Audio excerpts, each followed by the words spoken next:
No nosso período de oração, nas madrugadas, teve um dia que eu acordei e procurei algo para falar e não vinha nada. E aí me veio um texto lá no Evangelho de João.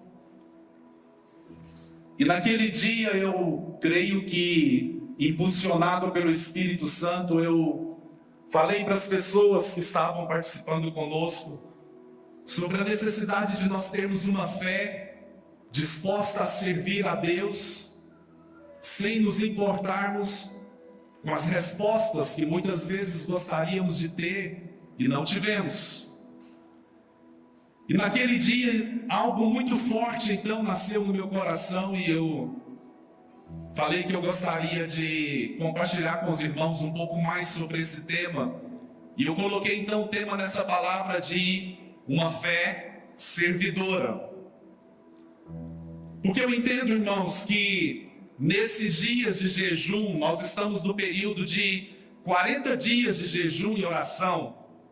Eu entendo que de fato Deus tem algo sobrenatural para realizar no nosso meio. Você crê nisso? Crê mesmo?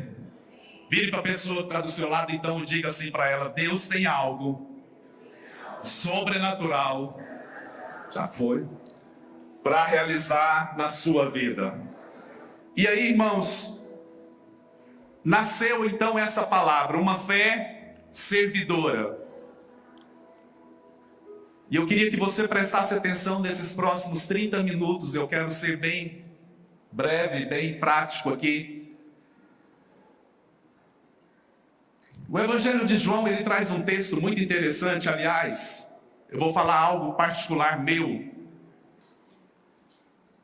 O Evangelho de João, para mim, é um dos evangelhos que me retrata com mais autenticidade, digamos assim. Há uma linha teológica que acredita que João, ele escreveu verdadeiramente tudo aquilo que ele testemunhou de uma forma ocular, não apenas ouvindo o que aconteceu ali naqueles dias. E João, então, ele traz uma cena de Jesus, talvez já caminhando para os seus últimos dias ali na terra. E ele, então, Jesus começa a falar uma série de orientações para os seus discípulos. E lá no livro de João, capítulo 14, verso 12 principalmente, ele traz algo que sempre me deixou um pouco inculcado com isso. Digo a verdade, aquele que crê em mim fará também as obras que tenho realizado. Fará coisas ainda maiores do que estas, porque eu estou indo para o Pai. E há uma discussão teológica que não é a minha intenção aqui, ficar provando para você quem está certo ou quem está errado. Mas há muita discussão teológica sobre o que significa verdadeiramente isso que Jesus disse para eles: olha, vocês vão fazer obras maiores das que eu fiz. E há muitos então que especulam achando que Jesus estava querendo dizer que os discípulos poderiam realizar milagres mais poderosos do que ele realizou. E aí,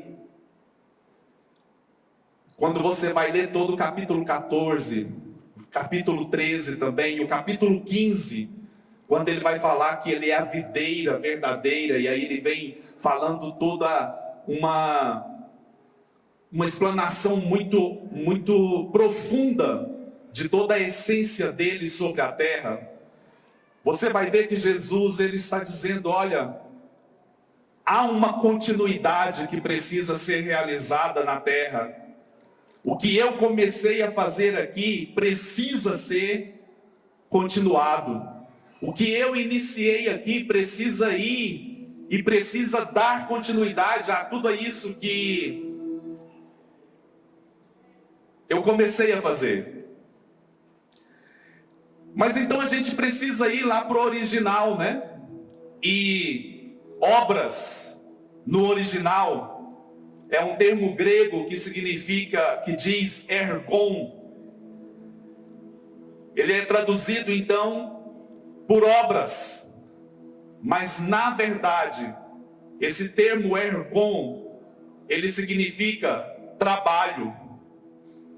Então eu vou ter a liberdade aqui de fazer uma interpretação minha desse texto baseado no que significa no original a palavra obras ergon. Em verdade lhes digo que aquele que crê em mim fará também o trabalho que eu faço, e um trabalho maior fará, porque eu vou para o Pai. Entenda isso, irmãos, porque parece que quando nós lemos esse texto de João, parece que nós, ao olharmos para esse texto, percebemos um Jesus que estava muito preocupado em fazer milagres, em realizar obras que demonstrassem o seu poder e a sua autoridade. Mas na verdade esse não era o objetivo primário de Jesus. O objetivo primário de Jesus era ensinar, principalmente aos discípulos que ele separou, sobre um evangelho que ele estava propondo, aonde ele pega a lei que eles foram ensinados durante muitos anos, e ele vem agora dizer: olha, eu sou a confirmação da lei, eu sou a plenitude da obra de Deus em favor do homem. Mas você vai perceber que Jesus não para ali dizendo: chegou a hora de eu manifestar a minha autoridade na terra e de agora em diante eu só vou fazer milagres. Não é isso. Você vai ver Jesus, enquanto ele ensinava, enquanto ele andava por aquela região ensinando, enquanto ele andava por aquela região formando discípulos, os milagres iam acompanhando Jesus. Então milagres é uma consequência da obra inicial de Cristo na terra, que era de formar discípulos. E aí, irmãos, em primeiro lugar nós vamos ver então que obras significa, diga, trabalho. Vira para a pessoa que está do seu lado e fala assim: obras quer dizer trabalho. Vai lá para Mateus capítulo 4, verso 23, que nós vamos ver essa ideia sendo mais amplamente clarificada para nós. Jesus percorria toda a Galileia fazendo o quê? Fazendo o quê, irmãos? Vira para a pessoa que está do seu lado e fala: ensinando. Uma vez perguntaram por que pastor gosta tanto de colocar o povo para repetir. Tem dois motivos. O primeiro é para você não dormir, e o segundo é para ficar gravado na sua mente. Amém? O que ele estava fazendo? Ensinando, pregando o evangelho do reino. E enquanto ele fazia isso, o que acontecia? Curava todo tipo de doenças e enfermidades entre o povo. Ele não foi lá para curar enfermos. Ele não foi lá para operar milagres. Ele foi lá para fazer o quê? Ensinar, pregando o evangelho do reino. Mas enquanto ele fazia isso, o que acontecia? Milagres aconteciam através de Jesus. Tá claro isso, irmãos? Em segundo lugar, precisa ficar muito claro para você então, baseado nesse texto de Mateus 4, 23, que milagres, curas e expulsão de demônios naquela época não era o fator principal, era uma consequência da pregação do evangelho.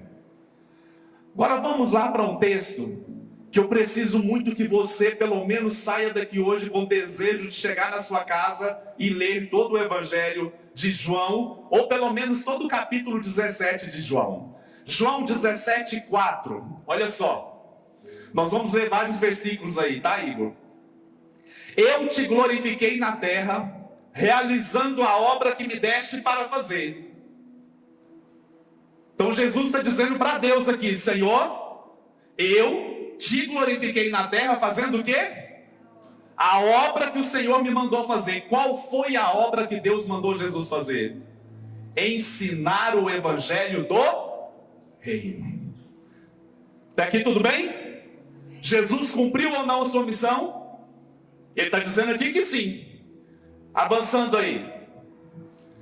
E agora, ó Pai, glorifica-me contigo mesmo, com a glória que eu tive junto de ti, antes que houvesse o mundo. Jesus está dizendo para Deus o seguinte: olha, agora o Senhor pode me glorificar com aquela mesma glória que havia sobre mim na criação do mundo. Ou seja, eu estou pronto para voltar e assumir o meu lugar de Deus, porque o meu lugar como homem eu cumpri. Agora eu estou pronto para voltar e ocupar o meu lugar de Deus. Vai lá para o verso 18 agora. Assim como tu me enviaste ao mundo, o que ele está dizendo agora? Também eu os enviei ao mundo. Jesus está falando de quem agora? Dos discípulos. Então Jesus está dizendo o seguinte: olha, como o Senhor me enviou ao mundo para pregar o evangelho do reino, eu agora estou enviando os discípulos para também pregar o evangelho do reino. Continuando. E a favor deles, eu me santifico para que eles também sejam santificados na verdade. Uau, irmãos, isso aqui precisa ser revelado para nós nessa manhã. Porque Jesus está dizendo o seguinte: olha, Deus, eu vou me santificar. Eu vou me separar desse mundo que o Senhor me enviou. Eu não vou me contaminar com esse mundo. Para quê? Para que eles também sejam santificados na verdade. Vamos lá. Não peço somente por estes, mas também por aqueles que vierem a crer em mim. Aqui entra eu e você. Ele está dizendo: olha, eu não estou pedindo somente para os discípulos que estão aqui comigo agora, mas também por aqueles que vierem a crer em mim. O Brenner, a Yaramá, o Abdu, a Natália, a Dona Fagundes, o Ricardo, e lá vai. Para quê? Por meio da palavra que eles falarem. Olha só o efeito multiplicador aqui. Jesus está falando o seguinte: olha, eu não estou pedindo só para os discípulos, eu estou pedindo agora para que o Senhor também faça isso na vida daqueles que vão ouvir falar do evangelho do reino por meio da palavra que os discípulos vão falar. Continuando. A fim de que todos sejam,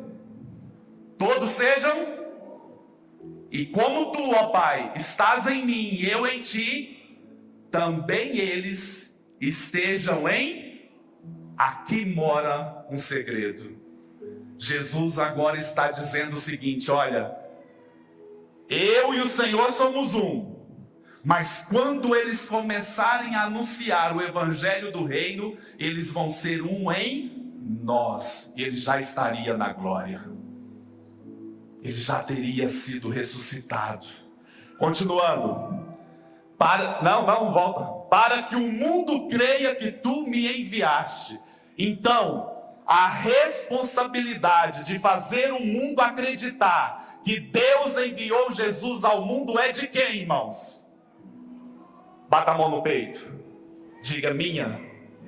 É sua responsabilidade. Ele está dizendo: olha, tudo isso que eu estou fazendo é para quê? Para que o mundo creia que tu me enviaste. Diga assim: é um privilégio. Vire para a pessoa que está do seu lado e fala: você é um privilegiado. Mas vamos continuar. Eu lhes transmiti a glória que me deste, para que sejam um como nós o somos. Eu neles e tu em mim, a fim de que sejam aperfeiçoados na unidade, para que o mundo conheça que tu me enviaste e os amaste, como também amaste a mim. Pai, a minha vontade é que, onde eu estou, também estejam comigo os que me deste, para que vejam a minha glória que me conferiste, porque me amaste antes da fundação do mundo. Sabe o que Jesus está dizendo aqui? Eu quero te ver no céu. Eu quero te ver no céu. Fale para a pessoa que está do seu lado: eu quero te ver no céu. Dá um jeito, se vira, mas eu quero te ver no céu. Quantos querem ir para o céu aqui, irmãos? Verso 25. Pai justo, o mundo não te conheceu, eu porém te conheci, e também estes reconheceram que tu me enviaste. Agora olha só, eu lhes fiz conhecer o teu nome, e ainda o farei conhecer, a fim de que o amor com que me amaste esteja neles, e eu neles esteja.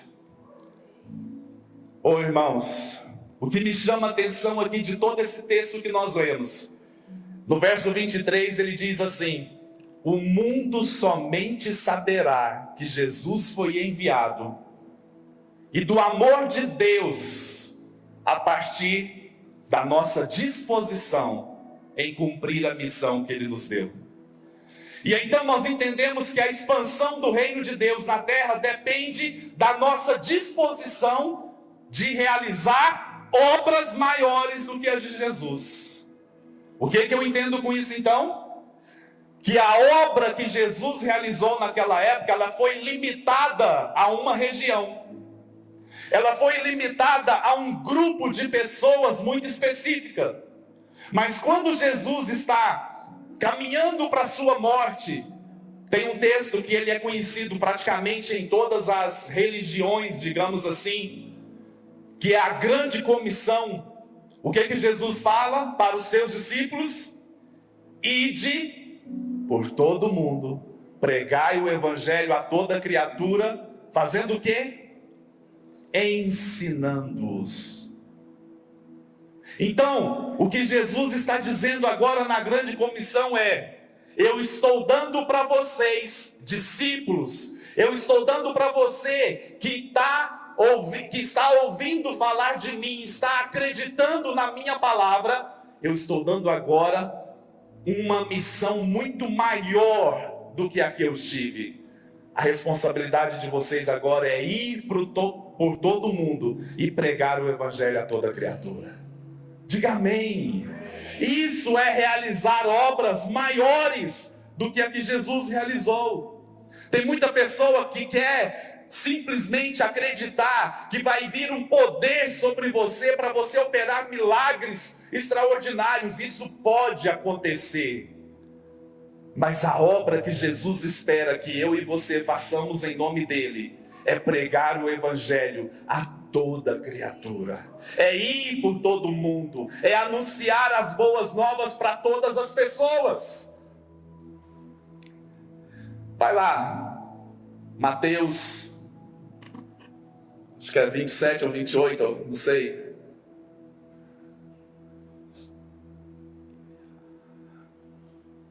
Os dois últimos versículos de Mateus.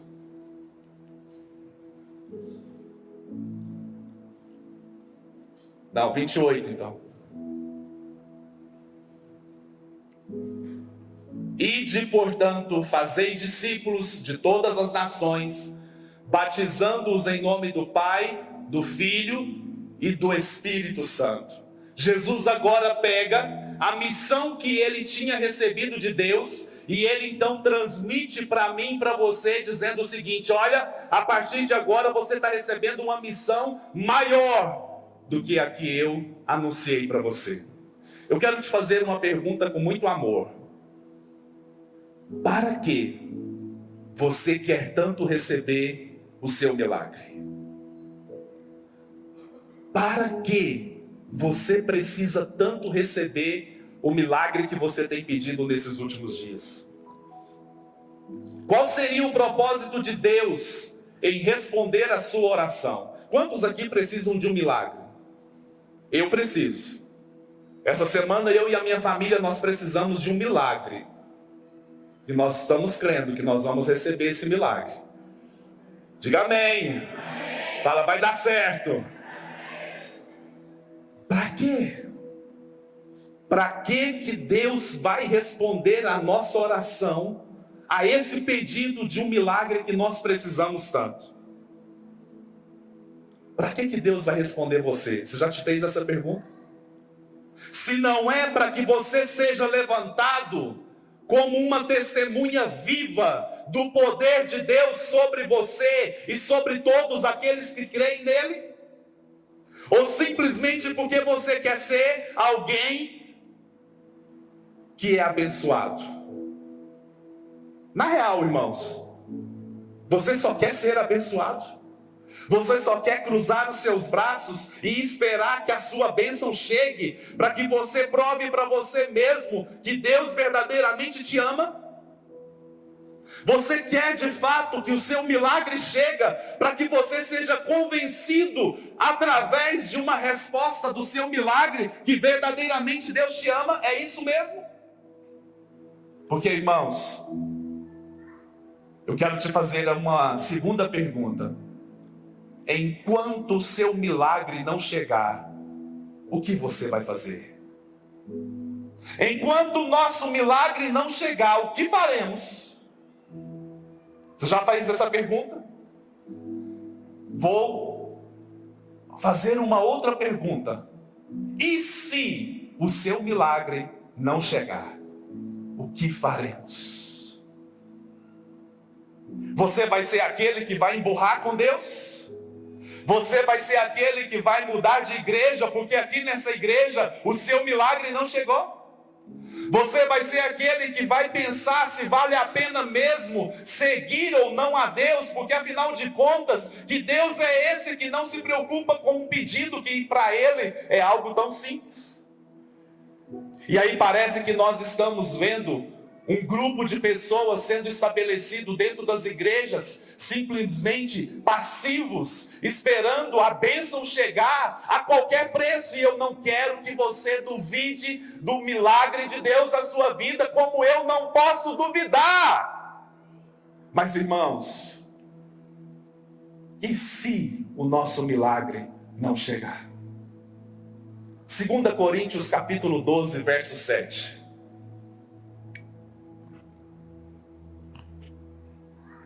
Vamos sair agora dos evangelhos e vamos para Paulo. Paulo está escrevendo para uma igreja de Coríntios. E aqui é a primeira vez que ele faz menção de algo muito particular dele. E ele diz assim: e para que não me ensoberbecesse com a grandeza das revelações, irmãos, Paulo sabia muito bem de onde ele veio e quem ele foi, em que ele foi transformado. Paulo sabia muito bem a grandeza das revelações que ele tinha.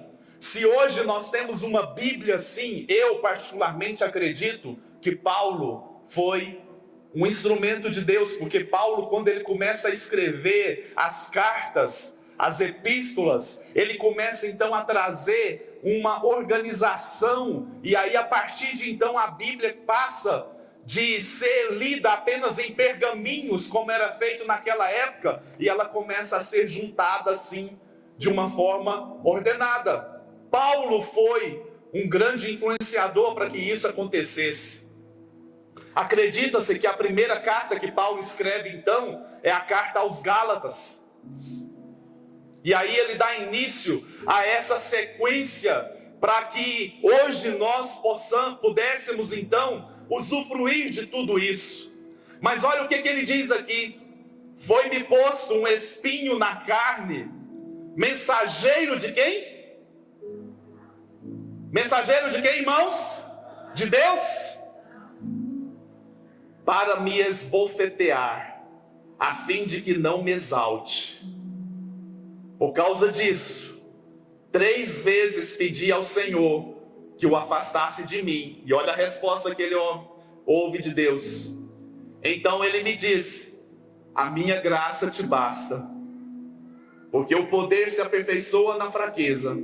De boa vontade, pois, mais me gloriarei nas fraquezas, porque sobre mim repouse o poder de Deus. Há muita especulação também sobre o espinho na carne de Paulo. E se alguém um dia provar para você qual era esse espinho, duvide dessa pessoa, porque a Bíblia não te dá parâmetro para você saber com certeza que espinho era esse. Certeza absoluta não. Eu tenho o meu ponto de vista, e eu não vou falar ele aqui. Se um dia você quiser saber, a gente conversa tomando um café. Alguns acham que era malária que ele tinha, o que eu não acredito, porque malária passa. Se ele não morreu, passa, não passa? Temos uma médica, tem 2 médicos aqui, 3 médicos aqui hoje. Passa ou não passa? Mas o que Paulo nos diz aqui é que ele pediu 3 vezes e Deus não escutou. Ele continuou com aquele espinho na carne. Outros acreditam que era uma epilepsia. Alguns acreditam que era um problema que ele tinha nos olhos. E alguns acreditam que era uma frequente e muito forte dor de cabeça. Você não vai ver em nenhum momento a Bíblia te mostrando claramente o que era isso. Mas o que a gente entende? Paulo não parou. Paulo não desanimou. Paulo não murmurou.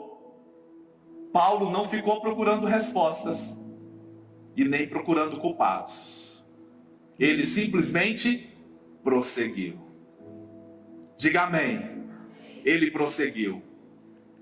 Quando você vai lá em Gálatas 4:13, fala que Paulo, mesmo enfermo, ele continua pregando o evangelho. A questão, irmãos, não é o que era esse espinho na carne. A questão é o que fazer, mesmo quando nós oramos 3 vezes por um milagre e esse milagre não chega. Nós vamos parar? Você vai parar de frequentar a igreja? Você vai parar de frequentar a célula? Você vai parar de fazer o que você faz? Porque afinal de contas Deus não está te respondendo? E é justamente aqui nesse momento que muitos ficam paralisados. Eu não estou aqui para desanimar você. Eu não estou aqui para levar você a se conformar com um não.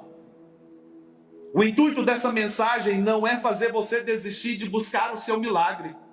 Nós vamos continuar acreditando em milagres a qualquer preço. Diga amém. Mas agora eu quero ler esse mesmo texto que nós lemos aqui nessa Bíblia. A mensagem. Você tem ela aí, Igor? Então, eu trouxe a minha, que já está bem surrada. Olha para você ver nessa Bíblia aqui, esse mesmo texto que nós lemos de 2 Coríntios capítulo 12. Olha só. Por causa da grandiosidade daquelas revelações, para que eu não ficasse orgulhoso, recebi o dom de um obstáculo, que me mantém em contato permanente com as minhas limitações. O anjo de Satanás fez o melhor que pôde para me derrubar, mas o que conseguiu foi me pôr de joelhos. Sem chance que eu ande de nariz empinado e orgulhoso. No princípio, eu não pensava nele como um dom. E pedi a Deus que o removesse. Repeti o pedido 3 vezes. Então ele me disse: minha graça é o bastante. É tudo de que você precisa. Assim que ouvi isso, achei melhor me resignar. Desisti de ficar pensando na limitação e comecei a apreciar o dom. Foi uma oportunidade para que a força de Cristo trabalhasse na minha fraqueza. Agora, enfrento com alegria essas limitações, com tudo que me torna pequeno. Abusos, acidentes, oposição, problemas. Simplesmente permito que Cristo assuma o controle. E quanto mais fraco eu me apresento, mais forte eu me torno. Você podia bater palma para a Bíblia.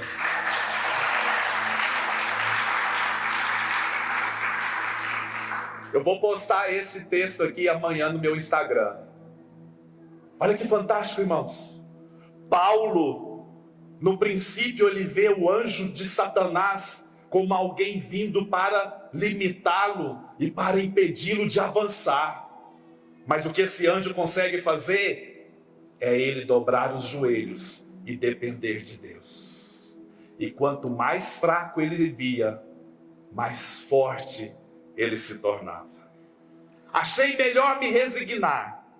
Desisti de ficar pensando na minha limitação e comecei a apreciá-lo como um dom. Simplesmente permito que Cristo assuma o controle da minha vida. Você teria coragem de dizer isso para Deus hoje? Senhor, eu simplesmente permito que o Senhor assuma o controle da minha vida. E aí eu finalizo então essa palavra, irmãos, perguntando para você: enquanto o seu clamor não é atendido, o que você vai fazer? O que você vai fazer com a sua fé nesses dias aonde a sua resposta não chegou? Você vai exercitar a sua fé para que obras maiores do que a que você viu Jesus fazendo, você possa executá-las a partir de então? Ou você vai manter uma postura de apenas ficar esperando, na expectativa de que um milagre pode acontecer na sua vida? Deixa eu te dizer, Ele é poderoso para fazer o seu milagre chegar na sua vida agora. Mas Ele também pode não fazer nada. O que você vai fazer? Você vai seguir a Jesus com muita intensidade, com muita propriedade, se Ele te der o milagre? E se Ele não te der o milagre, você vai abandoná-lo e vai desistir de segui-lo? E aí então eu coloquei o título dessa mensagem, uma fé servidora, porque tem muitos lá fora que precisam conhecer a Deus a partir da sua fé. Mas a sua fé, ela vai ser anunciada para o mundo a partir de uma resposta que você teve, de um milagre que você procurava? Ou é uma fé que está firmada na palavra de Deus? Qual é a fé que você vai anunciar para o mundo? É uma fé que diz para a pessoa: acredita em Deus, porque Ele responde a oração que você faz, e Ele pode te dar isso, e Ele pode fazer aquilo? Ou você vai dizer para aquela pessoa: acredita em Deus, porque Ele pode transformar a sua vida como Ele transformou a minha? Porque, irmãos, sabe qual é o maior milagre que eu e você podemos receber de Deus? Eu não sei se você já recebeu, eu já. É o da salvação. É o da vida eterna. É o de saber que se você fechar os seus olhos e a vida lhe faltar, nesta terra, não te faltará a vida eterna em Deus. Esse é o milagre. Ele te transportou, Ele te colocou no reino dEle, Ele te arrancou do reino das trevas e te plantou no reino da luz, e você hoje é filho. Se algo te acontecer aqui agora, você estará com Ele, literalmente nos céus. Então, irmãos, a minha fé não pode ser baseada naquilo que eu recebo materialmente de Deus. Ele pode me dar isso, é claro que sim. Ele pode te curar da enfermidade, claro que sim. Ele pode fazer um milagre na sua vida financeira, é claro que sim. Mas o maior milagre que Ele pode fazer na sua vida é escrever o seu nome no livro da vida. E uma vez escrito, ninguém pode apagar o seu nome do livro da vida. Qual o milagre que você quer receber, então? Você pode ficar de pé no seu lugar, por favor?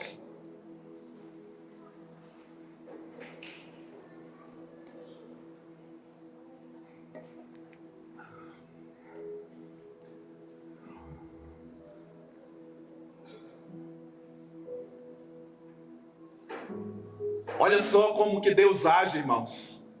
Põe para mim, Igor, por favor, Atos 23, 11. Na noite seguinte, o Senhor pondo-se ao lado dele, de quem? Quem vocês acham que o Senhor se colocou ao lado dele? Paulo, vem cá, amor. Isso é para você, tá, amor? Na noite seguinte, o Senhor se colocou ao lado da Aida e disse: coragem. Coragem, Aida. Coragem, permaneça firme. Vai dar tudo certo. Pois o modo por que você deu testemunho a meu respeito lá em Jerusalém, sabe o que eu quero agora que você faça? Vai para Roma. Vai falar de mim lá em Roma. Você está achando que eu quero que você fale só aqui na igreja? Só aqui em Jerusalém? Vá para Roma. Pode ir, amor. Aí, olha só. Quem aqui gostaria de receber uma palavra de Deus assim? Coragem. Coragem, Aramá. Vai dar certo. Coragem, Carlos. Vai acontecer. Quantos gostariam de receber essa palavra? Se prepare agora. É de pé mesmo para você ficar balançado aí. Verso 12.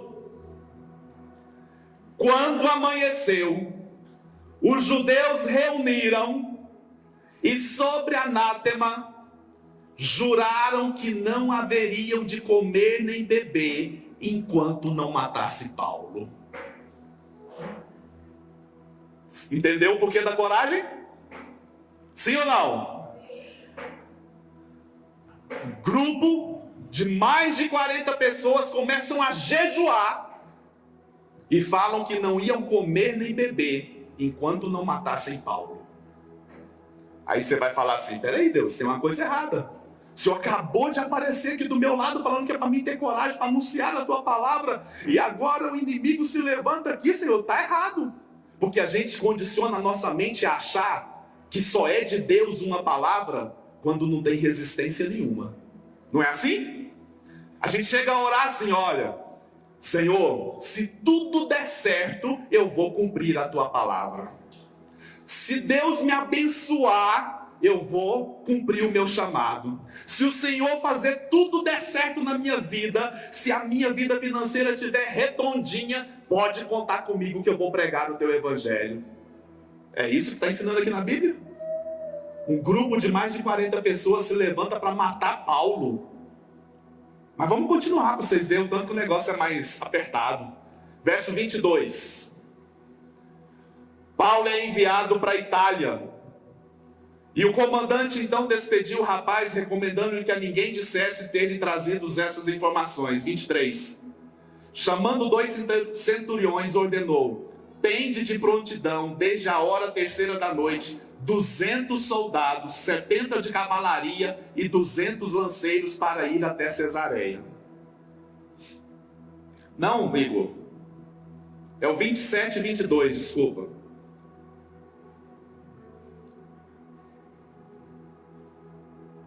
Mas já agora vos aconselho bom ânimo, porque nenhuma vida se perderá de entre vós, mas somente o navio.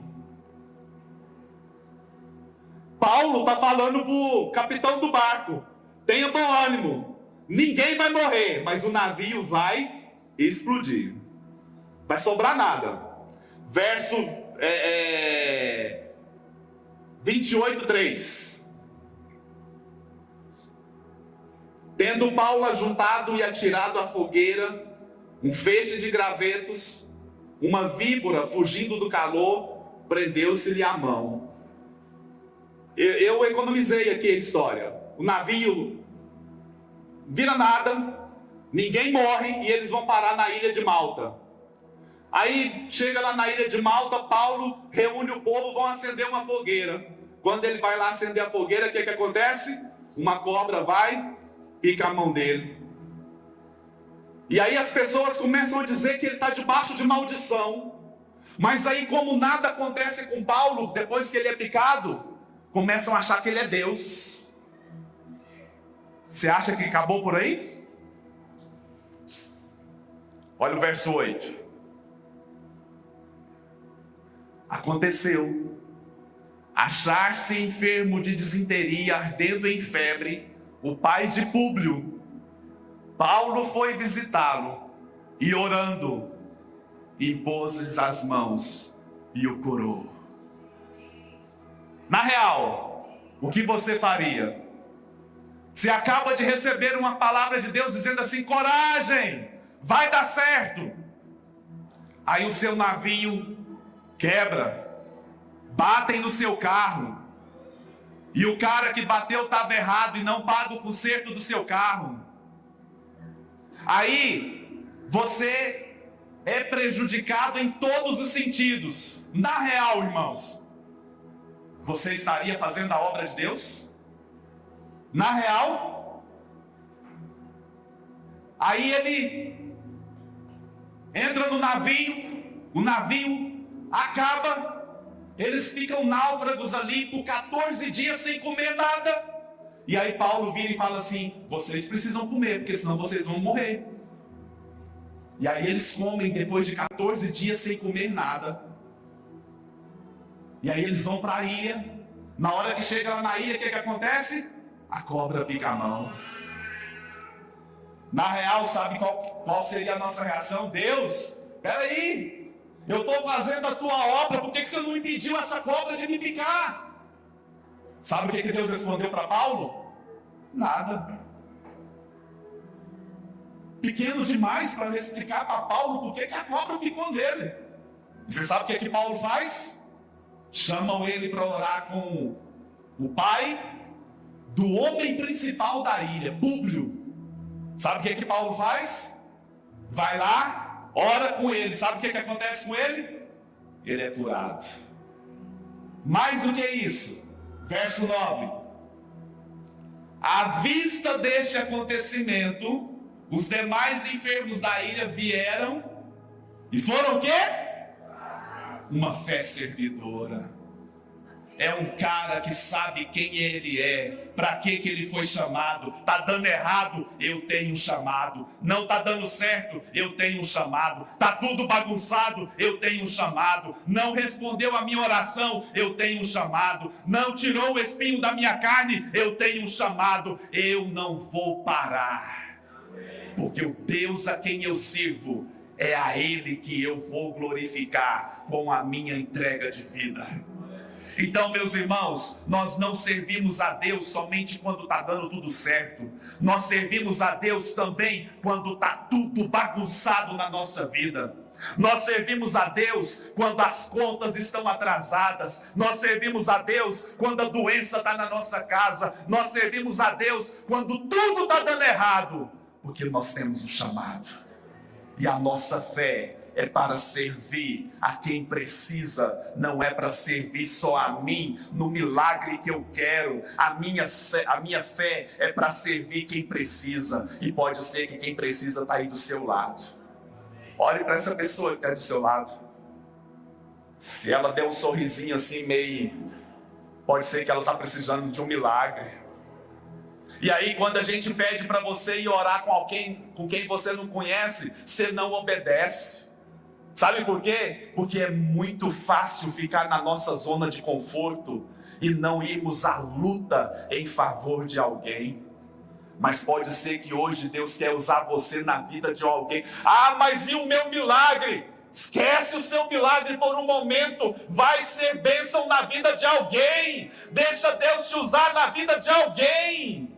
Ah, mas e por que ele não me escuta? Eu não sei. Eu não tenho resposta para te dar.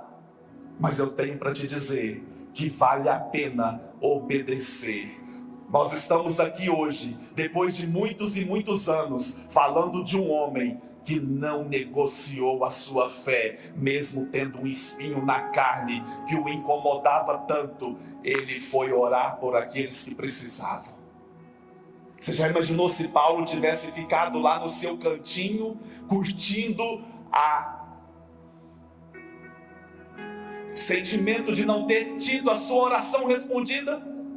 Nós não estaríamos aqui hoje, irmãos. Essa é a verdade. É claro que Deus, na sua soberania, Ele levanta outros Paulos. Mas será que é isso que você quer? Que Deus levante outras Marias, outros Josés, outros homens e mulheres de Deus, porque estes simplesmente ficaram emburrados com Deus, porque Deus não atendeu ao seu pedido? Não, irmãos! Se eu não receber o milagre que eu preciso, eu vou estar aqui dizendo para vocês: Deus é poderoso e Ele pode mudar a sua vida, porque a nossa fé não está firmada naquilo que vemos, a nossa fé está firmada naquilo que cremos. Deixa eu te dizer uma coisa, deixa Deus usar você. Pare de ficar esperando simplesmente o seu milagre chegar. Vá à luta, porque pode ser que enquanto você está servindo alguém, o seu milagre simplesmente aparece. E aí eu finalizo então.